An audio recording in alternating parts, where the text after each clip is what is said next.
Bismillahirrahmanirrahim. Assalamualaikum warahmatullahi wabarakatuh. Perkenalkan, saya Sintora Sienah dari Prodi Pendidikan Kimia Universitas Muhammadiyah Cirebon.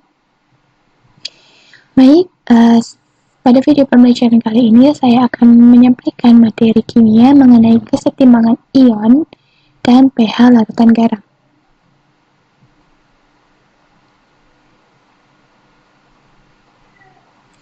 Nah, sebelum masuk ke pokok materi selanjutnya, perlu kita ketahui mengenai kompetensi dasar, juga tujuan pembelajaran dari kesetimbangan ion dan pH lautan garam. Nah, kompetensi dasar yang pertama ada menganalisis garam-garam yang mengalami hidrolisis. Yang kedua, menentukan jenis garam yang mengalami hidrolisis dalam air dan pH larutan garamnya. Sedangkan tujuan pembelajaran dari kesetimbangan ion dan pH larutan garam, yaitu setelah pembelajaran diharapkan siswa mampu menentukan sifat garam yang terhidrolisis dari persamaan reaksi ionisasi. Yang kedua, diharapkan siswa mampu menghitung pH larutan garam yang terhidrolisis. Baik. Nah, yang pertama ada reaksi kesetimbangan ion dan sifat larutan garam. Kesetimbangan larutan merupakan bagian dari kesetimbangan kimia. Garam adalah senyawa yang dihasilkan oleh reaksi penetralan antara asam dan basa. Suatu garam jika dilarutkan dalam air akan terurai menjadi ion-ionnya. Nah, apabila ion-ion tersebut bereaksi dengan air, maka akan terjadi reaksi hidrolisis.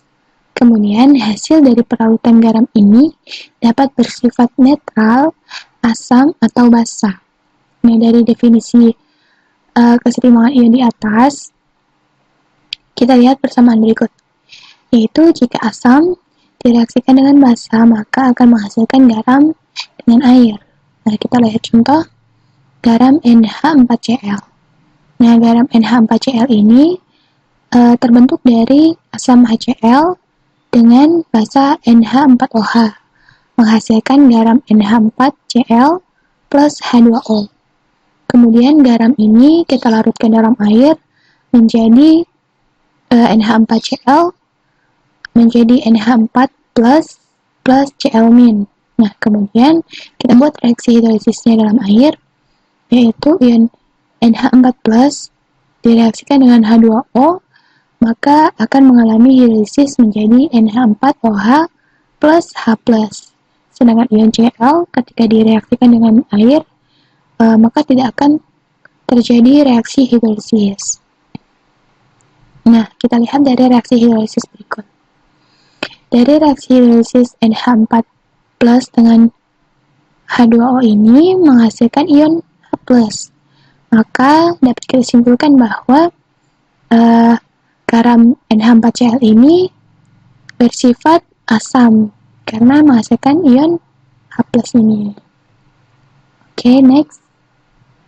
Nah, apa sih reaksi hidrolisis garam itu? Nah, reaksi hidrolisis garam adalah reaksi penguraian garam oleh air yang menghasilkan asam dan atau basa. Kemudian apa manfaat dari hidrolisis garam? Nah, pengaplikasian ilmu hidrolisis garam ini banyak ya di kehidupan kita sehari-hari. Salah satu contohnya adalah yang pertama ada penjernihan air. Nah, penjernihan air ini menggunakan konsep hidrolisis garam. Oke. Nah, proses penjernihan air ini menggunakan senyawa aluminium fosfat. Nah, garam aluminium fosfat ini berasal dari asam lemah dan basa lemah, sehingga garam ini mengalami hidrolisis total bila direaksikan dengan air. Kemudian pengaplikasiannya yang kedua ada dari pemutih pakaian.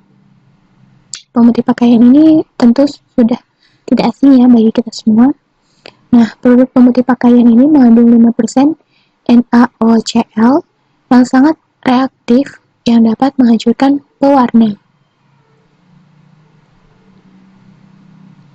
Sehingga pakaian menjadi putih kembali. Nah, garam NaOCl ini berasal dari HOCl yaitu asam lemah dan NaOH yang berupa basa kuat. Nah, pereaksian NaOCl dalam air ini akan menghasilkan Na plus OCl-. Nah, OCl- ini akan terhidrosis, sedangkan Na plus tidak terhidrosis. Nah, keaplikasian hidrosis garam yang ketiga ada kompres dingin. Nah, kompres dingin ini menggunakan garam amonium nitrat atau NH4NO3.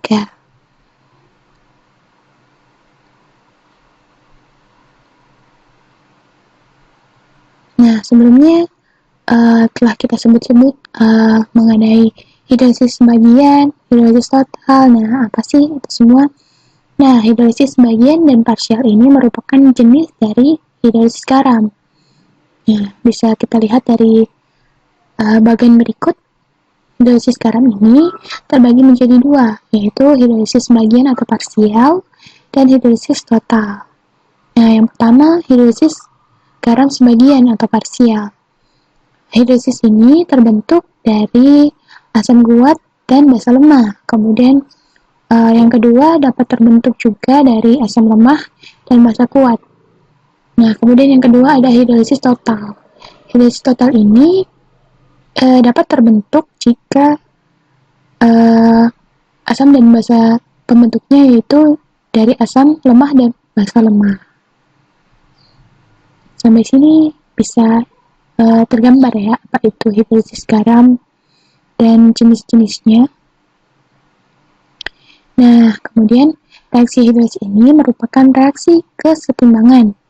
Tetapan kesetimbangan dari reaksi hidrolisis disebut dengan tetapan hidrolisis atau kita singkat menjadi KH. Oke, masuk ke pokok pembahasan yang kedua yaitu tentang penentuan pH larutan garam. Sebelumnya kita telah sebutkan garam-garam yang dapat terbentuk dari asam lemah dengan basa kuat, kemudian asam kuat dengan basa lemah, dan asam lemah dengan basa lemah. Nah, dari kesemuanya akan kita bahas satu persatu. Oke, next. Yang pertama, yaitu garam yang terbentuk dari asam kuat dan basa lemah. Nah, garam ini dalam air akan mengalami hidrolisis kation. Nah, jika kation yang terhidrolisis itu dimisalkan sebagai BH+, maka reaksi hidrolisisnya dapat kita tuliskan yaitu nih, B+ ditambahkan dengan air H2O, maka akan mengalami hidrolisis menjadi BOH plus H+. Nah, kemudian kita tentukan tetapan hidrolisisnya menggunakan rumus berikut. Yaitu KH sama dengan konsentrasi BOH dikalikan konsentrasi H+ per konsentrasi B+. Nah, untuk menentukan konsentrasi H+ ini dapat kita hitung menggunakan rumus akar KW per KB dikali M, dengan KW adalah tetapan kesetimbangan air, yaitu nilainya 10 pangkat min 14, kemudian KB adalah tetapan ionisasi basa lemah pembentuk garam, dan M adalah konsentrasi anion yang terhidrolisis. Baik, langsung kita beralih ke contoh soalnya, yaitu berapakah nilai pH dari larutan 0,1 molar garam NH4Cl dengan Kb-nya sama dengan 1,8 kali 10 pangkat min 5. Kita reaksi ionisasinya dalam air, yaitu garam NH4Cl akan terionisasi dalam air menjadi NH4 plus Cl-. Kemudian reaksi hidrolisisnya yaitu NH4 plus H2O akan terhidrolisis menjadi NH3 plus H3O plus.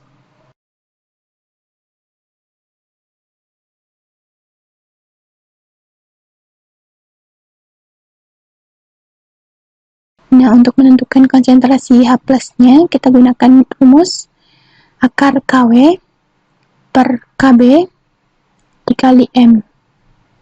Kita masukkan nilainya.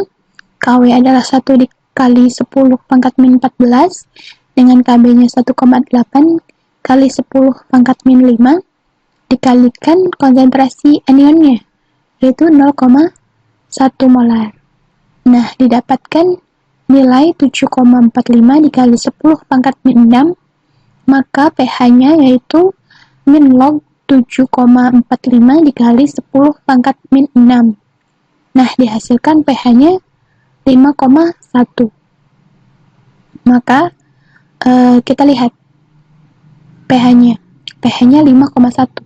Maka dapat kita simpulkan bahwa garam NH4Cl ini bersifat asam. Kenapa? Karena pH-nya kurang dari 7. Nah, dari reaksi hidrolisis ini juga dapat kita lihat bahwa reaksi hidrolisisnya menghasilkan H3O+, maka dapat kita lihat bahwa ini bersifat asam. Baik, yang kedua ada garam yang terbentuk dari basa kuat dan asam lemah. Nah, garam dari basa kuat dengan asam lemah ini mengalami hidrolisis parsial atau sebagian, yaitu hidrolisis anion. Nah, misalkan rumus kimia suatu garam adalah La, maka hidrolisis anionnya adalah sebagai berikut, yaitu amin plus H2O akan terhidrolisis menjadi AH plus OH- dengan ketetapan hidrolisisnya yaitu KH sama dengan konsentrasi AH dikalikan konsentrasi OH- per konsentrasi amin. Nah, kemudian untuk mencari konsentrasi OH-nya kita gunakan rumus akar KH dikali M atau akar KW per Ka dikali M. Nah, kita lihat contoh soalnya. Tentukan pH dari larutan CH3COONa 0,4 molar dengan Ka-nya sama dengan 10 pangkat min 5. Kita buat reaksi ionisasinya dalam air. CH3COONa akan terurai menjadi CH3COO- plus Na+. Nah, konsentrasi OH-nya kita gunakan rumus akar KW per Ka dikali M. Kemudian kita masukkan nilainya, yaitu akar 1 dikali 10 pangkat min 14 per 1 dikali 10 pangkat min 5 dikalikan 0,4, maka dihasilkan nilainya 2 dikali 10 pangkat min 5 molar. Kemudian bagaimana dengan si pH-nya? Nah, yang didapatkan ini konsentrasi OH, maka kita cari dulu pOH-nya. Nah, rumusnya pOH sama dengan min log konsentrasi OH-. Kita masukkan nilainya di sini. Min log 2 dikali 10 pangkat min 5, maka dihasilkan nilainya 5 min log 2. Nah, kita cari pH-nya dengan rumus pH sama dengan 14 min pOH. Maka didapatkan hasilnya pH-nya yaitu 9 plus log 2. Nah, dapat kita lihat pH-nya itu 9 plus log 2, maka garam CH3COONa ini termasuk garam basa karena pH-nya di atas 7.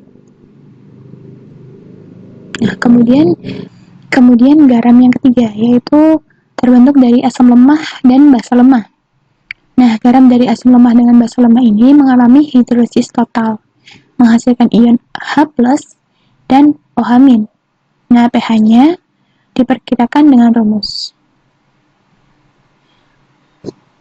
Rumus yang digunakan yaitu konsentrasi H+ sama dengan akar KW dikali Ka per Kb.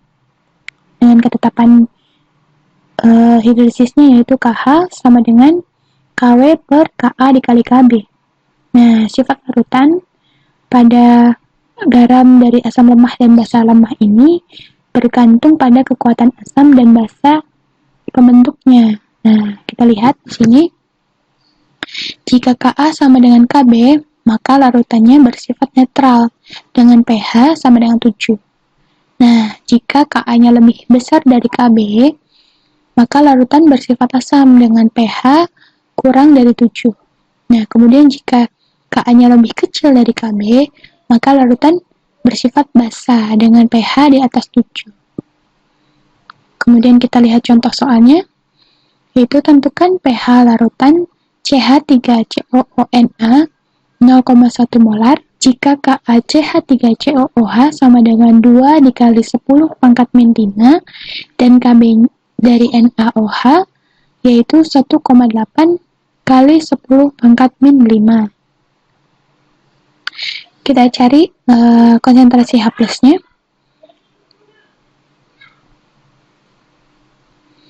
Nah, di sini dari soal sudah kita dapatkan nilai Ka dan Kb-nya, maka kita langsung cari konsentrasi H plusnya menggunakan rumus akar Kw dikali Ka per Kb.